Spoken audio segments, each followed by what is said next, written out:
বৰবাদ কৰিবই বিচাৰিছিলা যদি কিবা বেলেগ উপায়েৰে কৰিব লাগিছিল। মিছামিছি মোৰ জীৱনলৈ আহি মোৰ জীৱনটো কাঢ়ি লৈ যাব নালাগিছিল তুমি।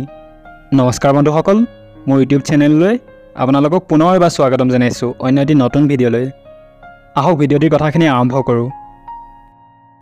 আজিৰ যুগত ধনী মানুহৰ অপৰাধটোক ভুল বুলি মানা হয় আৰু দুখীয়া মানুহৰ ভুলটোকেই অপৰাধ বুলি মানা হয়।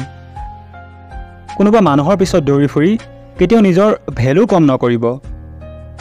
যিজন আপোনাৰ আপোন হয় তেওঁ আপোনাক এৰি কেতিয়াও গুচি নাযায়। আমাৰ এই জীৱনটো আমাৰ মাবোৰৰ দৰে হ'ব লাগে। কাৰো একো প্ৰভাৱ নপৰে যে বেলেগৰ ওচৰত কেনেকুৱা মা আছে, কাৰণ মা কেৱল মা হয়। যেতিয়া মানুহৰ হৃদয়খন ভাঙি যায় তেতিয়া কেৱল তেওঁৰ হৃদয়খনেই নাভাঙে, তাৰ লগতে তেওঁৰ আপোনাৰ ওপৰত থকা বিশ্বাস আৰু ভৰসাও ভাঙি যায়।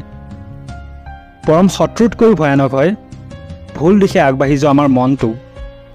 মানুহৰ এটা স্বভাৱ আছে যে মানুহে অলপ যোগ্য হোৱাৰ লগে লগেই আনক মূৰ্খ বুলি ভাবিবলৈ ধৰে। ৰিলেশ্যন এটাৰ সুন্দৰতা এজনে আনজনক বুজি পোৱাটোত থাকে। নিজৰ দৰে মানুহ বিচাৰি ফুৰিবলৈ গ'লে গোটেই জীৱনটো অকলশৰে কটাব পাবা। বন্ধুসকল, আজিৰ যুগত বেছি ভাল হোৱাটো একেবাৰেই ভাল কথা নহয়। কোনোবাই যদি আপোনাক কয় যে আপুনি বদলি গৈছে, তেন্তে এইটো কথাৰ 95% খাটাং যে আপুনি তেওঁ বিচৰা কামবোৰ কৰিবলৈ বন্ধ কৰি দিলে, বাকী আপুনি একো বদলা নাই।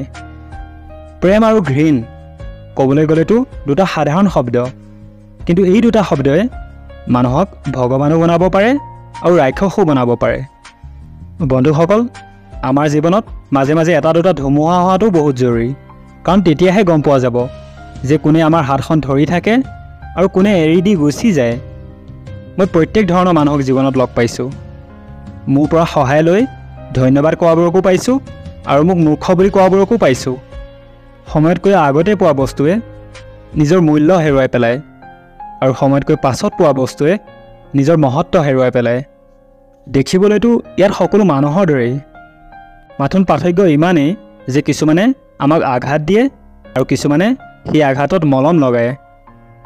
বন্ধুসকল, জীৱনত পস্তাবলৈ এৰি দিয়া, তাৰ সলনি এনেকুৱা কিবা এটা কৰি দেখুওৱা যাতে তোমাক এৰি যোৱাবোৰেহে পস্তাবলগীয়া হয়।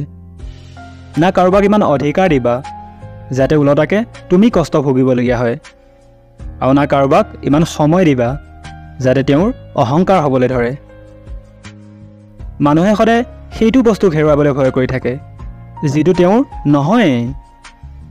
জীৱনত লাগিলে তুমি 10 বাৰ ফেইল হোৱা, 1000 বাৰ ফেইল হোৱা, আজি তুমি মোক এইটো কথা দিয়া যে তুমি কেতিয়াও সাধাৰণ মানুহ হৈ জীয়াই নাথাকা জীৱনত।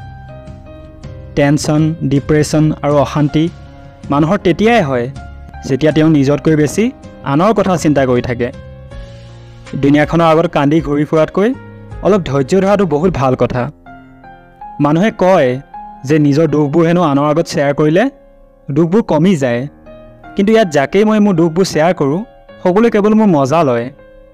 চবকে ভাল বুলি ভবাটোৱেই মোৰ চবতকৈ বেয়া অভ্যাস।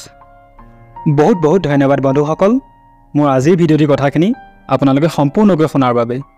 আৰু যদি ভিডিঅ'টিৰ কথাখিনি ভাল লাগিল তেন্তে ভিডিঅ'টি এবাৰ লাইক আৰু শ্বেয়াৰ কৰিবলৈ নাপাহৰিব। ধন্যবাদ।